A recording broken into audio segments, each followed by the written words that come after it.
മത്തായി 2-ാം അധ്യായം. ജ്ഞാനികളുടെ സന്ദർശനം. ഹേറോദേസ് രാജാവിൻ്റെ കാലത്ത് യൂദയായിലെ ബെത്ലഹേമിൽ യേശു ജനിച്ചപ്പോൾ പൗരസ്ത്യദേശത്തുനിന്ന് ജ്ഞാനികൾ ജെറുസലേമിലെത്തി. അവർ അന്വേഷിച്ചു, എവിടെയാണ് യഹൂദന്മാരുടെ രാജാവായി ജനിച്ചവൻ? ഞങ്ങൾ കിഴക്ക് അവൻ്റെ നക്ഷത്രം കണ്ട് അവനെ ആരാധിക്കാൻ വന്നിരിക്കുകയാണ്. ഇതുകേട്ട് ഹേറോദേസ് രാജാവ് അസ്വസ്ഥനായി, അവനോടൊപ്പം ജെറുസലേം മുഴുവനും.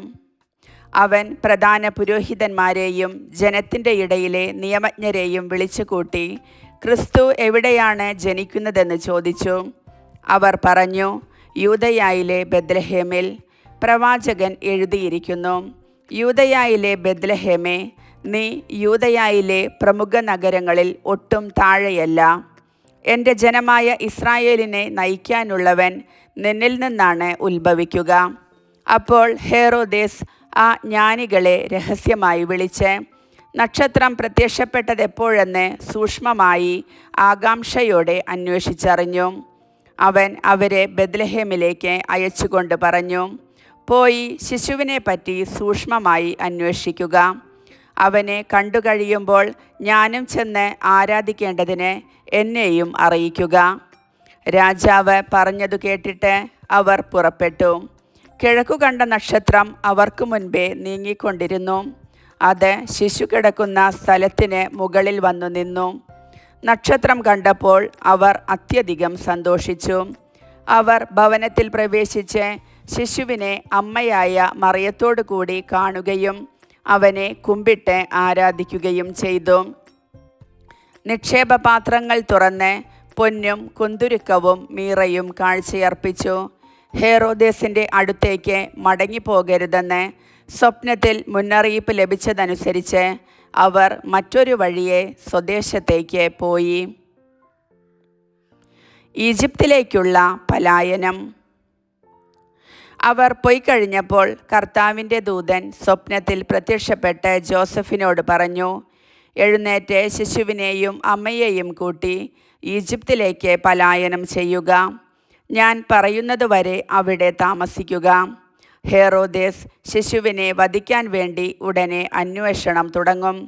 അവൻ ഉണർന്ന് ശിശുവിനെയും അമ്മയെയും കൂട്ടി ആ രാത്രി തന്നെ ഈജിപ്തിലേക്ക് പോയി. ഹേറോദേസിൻ്റെ മരണം വരെ അവിടെ വസിച്ചു. ഈജിപ്തിൽ നിന്ന് ഞാൻ എൻ്റെ പുത്രനെ വിളിച്ചു എന്ന് പ്രവാചകനിലൂടെ കർത്താവ് അരുളി ചെയ്തത് പൂർത്തിയാകാനാണ് ഇത് സംഭവിച്ചത്. ജ്ഞാനികൾ തന്നെ കബളിപ്പിച്ചെന്ന് മനസ്സിലാക്കിയ ഹേറോദേസ് രോഷാകുലനായി. അവരിൽ നിന്ന് മനസ്സിലാക്കിയ സമയമനുസരിച്ച് അവൻ ബെത്ലഹേമിലെയും സമീപ പ്രദേശങ്ങളിലെയും 2 അതിൽ താഴെയും വയസ്സുള്ള എല്ലാ ആൺകുട്ടികളെയും ആളയച്ച് വധിച്ചു. ഇങ്ങനെ ജെറമിയ പ്രവാചകൻ വഴി അരുളി ചെയ്യപ്പെട്ടത് പൂർത്തിയായി. റാമായിൽ ഒരു സ്വരം, വലിയ കരച്ചിലും മുറവിളിയും. റാഹേൽ സന്താനങ്ങളെക്കുറിച്ച് കരയുന്നു. അവളെ സാന്ത്വനപ്പെടുത്തുക അസാധ്യം, എന്തെന്നാൽ അവൾക്ക് സന്താനങ്ങൾ നഷ്ടപ്പെട്ടിരിക്കുന്നു. തിരിച്ചുവരവ്. ഹേറോദേസിൻ്റെ മരണത്തിനു ശേഷം ഈജിപ്തിൽ വെച്ച് കർത്താവിൻ്റെ ദൂതൻ ജോസഫിന് സ്വപ്നത്തിൽ പ്രത്യക്ഷപ്പെട്ടു പറഞ്ഞു, എഴുന്നേറ്റ് ശിശുവിനെയും അമ്മയെയും കൂട്ടി ഇസ്രായേൽ ദേശത്തേക്ക് മടങ്ങുക. ശിശുവിനെ വധിക്കാൻ ശ്രമിച്ചവർ മരിച്ചു കഴിഞ്ഞു. അവൻ എഴുന്നേറ്റ് ശിശുവിനെയും അമ്മയെയും കൂട്ടി ഇസ്രായേൽ ദേശത്തേക്ക് പുറപ്പെട്ടു. മകൻ അർക്കലാവോസാണ് പിതാവായ ഹേറോദേസിൻ്റെ സ്ഥാനത്ത് യൂദയായിൽ ഭരിക്കുന്നതെന്നു കേട്ടപ്പോൾ അവിടേക്ക് പോകാൻ ജോസഫിന് ഭയമായി. സ്വപ്നത്തിൽ ലഭിച്ച മുന്നറിയിപ്പനുസരിച്ച് അവൻ ഗലീലി പ്രദേശത്തേക്ക് പോയി.